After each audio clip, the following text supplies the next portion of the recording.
Поминати се околу 2,5 години, откако ја објавивме првата од серијата стории со кои покажавме како во општината Чаир се легализирале дивоградби кои не го исполнуваат основниот услов да биле изградени до март 2011 година.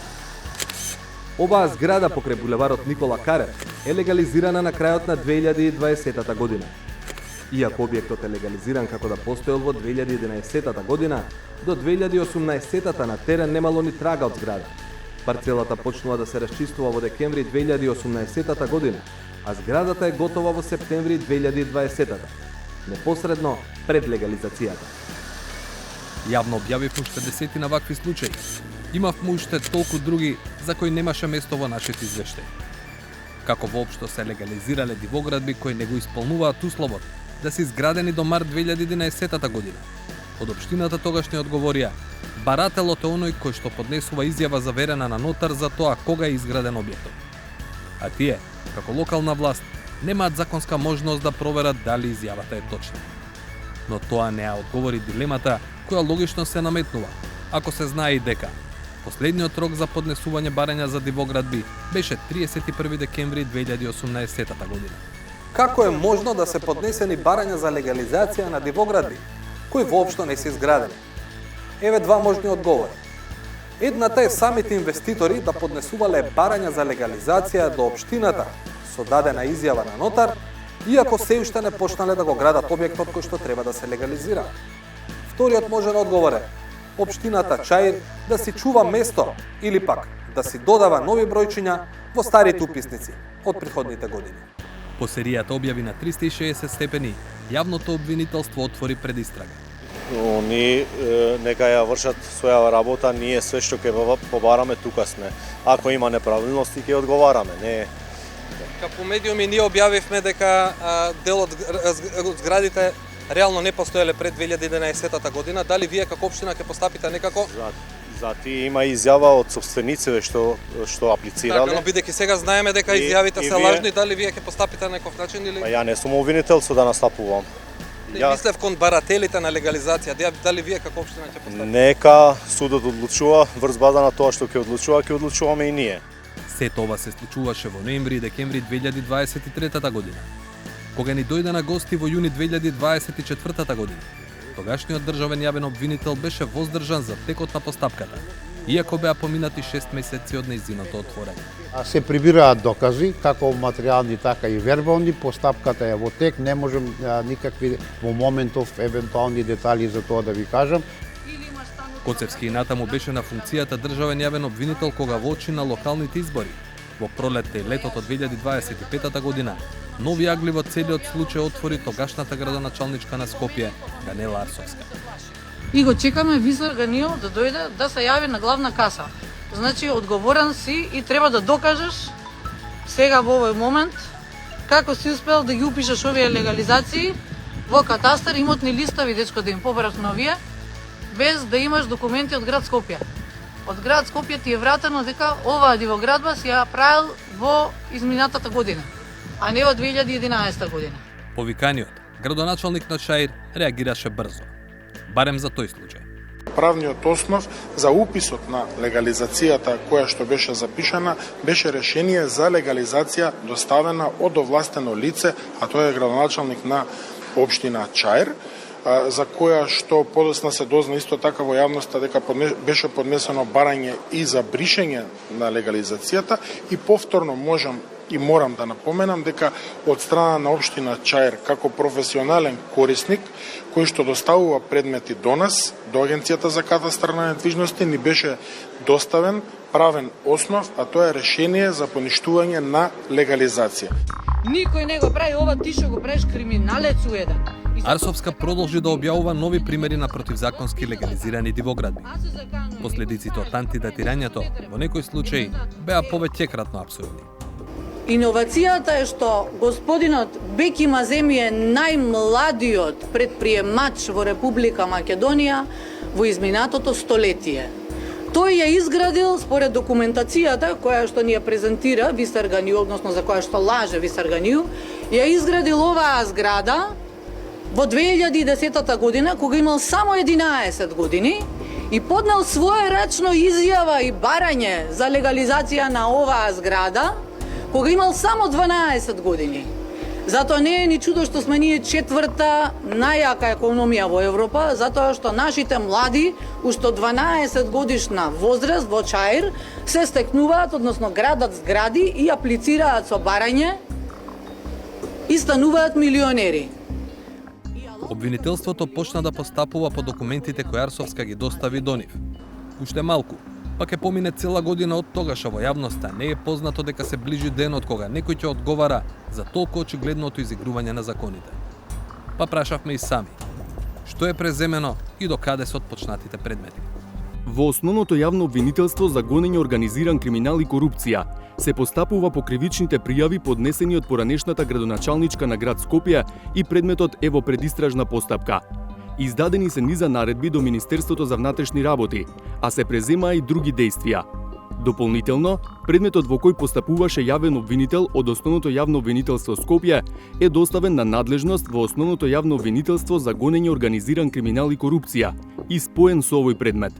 Во меѓувреме, предметот го наследи новоизбран јавен обвинител кој ќе треба истиот да го проучи и да донесе одлука за текот на понатамошната постапка и донесување на евентуално нови наредби и преземање на други дејствија. Не добивме одговор кога може да се очекува јавно обвинителска одлука, односно затворање на предметите или отворање истрага. Законот за постапување со бесправни објекти во себе има вграден механизам кој требаше да спречи да се легализираат дивоградби преку лажни изјави или антидатирање документи. Едноставен е. Општините требаше да водат регистар за сите поднесени барања за легализација, при што членот 26 предвидува. Примерокот регистарот доставуваат до органот на државната управа надлежен за вршење на работите од областа за уредување на просторот, во рок од 15 дена од денот на истекот на рокот за поднесување на барање за утврдување на правен статус. Имајќи предвид дека крајниот рок за поднесување на барања за легализација се продолжуваше 3 пати, тоа значи дека секоја општина треба да има испратено по 3 примероци од регистрите до надлежното Министерство за транспорт. Па, од овој владин ресор побаравме список колку општини имаат поднесено регистар по последното продолжување на рокот за поднесување барања за легализација до 31 декември 2018 година.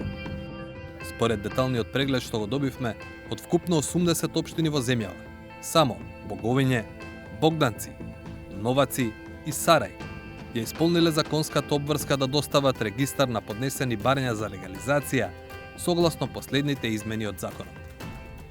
Тоа значи дека кај сите останати 76 општини на број, се уште постои можноста регистарот да се дополнува до ден денес. Тоа се разбира е противзаконски. Но кој би можел да докаже дека нешто е допишано, кога не постои втора копија од регистарот, запечатена во 2018 година и депонирана во Министерството за транспорт, а која што би служела за споредба. На оваа тема поставивме серија прашања до 10 поголеми општини. Ни одговорија од Битола, Куманово, Кичево, Гостивар, Тетово и Скопски аеродром. На прашањето зошто немаат поднесено до Министерството копија од регистарот заклучно со 2018 година, од Тетово одговорија дека воделе електронски регистар. Од Кичево не добивме конкретен одговор на тоа прашање. Од Гостивар ни кажаа дека регистарот го има ископиран управата за финансиска полиција уште во 2019 година. Од Битола објаснија дека тоа било работа на тогашното раководство.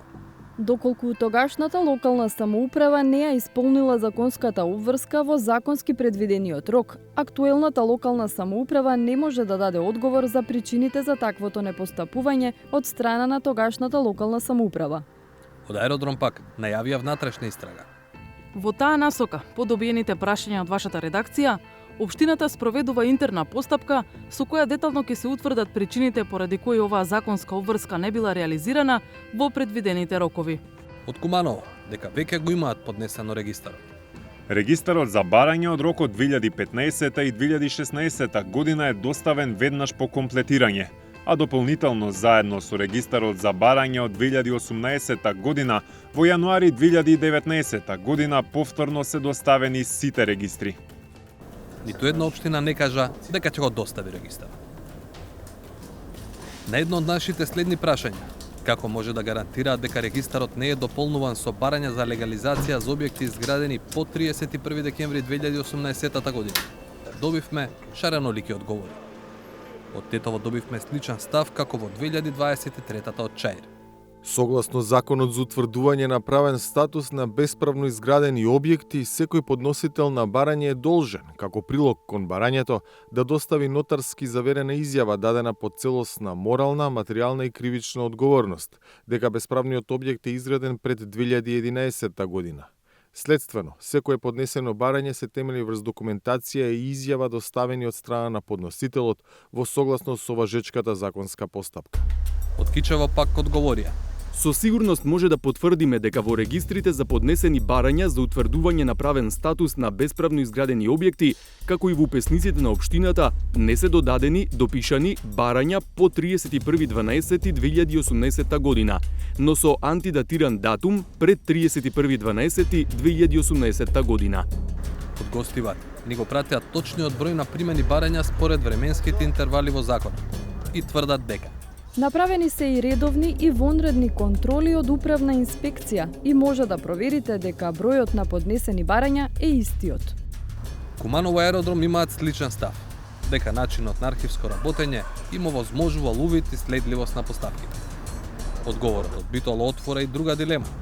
Регистар бил изготвен во 2022 година, по доаѓањето на новата локална власт. И велат, може да тврдат дека не се допишувани предмети само за периодот од 2022 па наваму.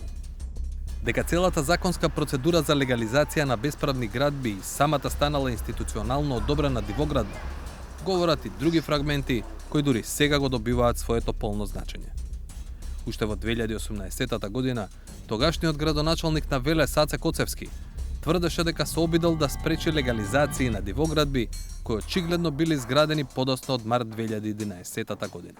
Јас не подпишувам ни еден акт за легализација на бесправно изграден објект, доколку на Google снимките во март 2011, кога е стапен во сила на законот, тој објект не постоел. Меѓутоа, во второстепена комисија ни ги одбиваат нашите документи и пресудуваат во полза на странките, иако таму било ливада, немало никаков објект, затоа што законот не предвидува како доказ да се користат сателитските снимки од Google, туку само изјавата на странката која е дадена на нотар. Со тоа, кругот се чини затворен. Полза, јасно е, имаат само оние кои покрај сите отстапки и натаму работат без да ги почитуваат законите на државата.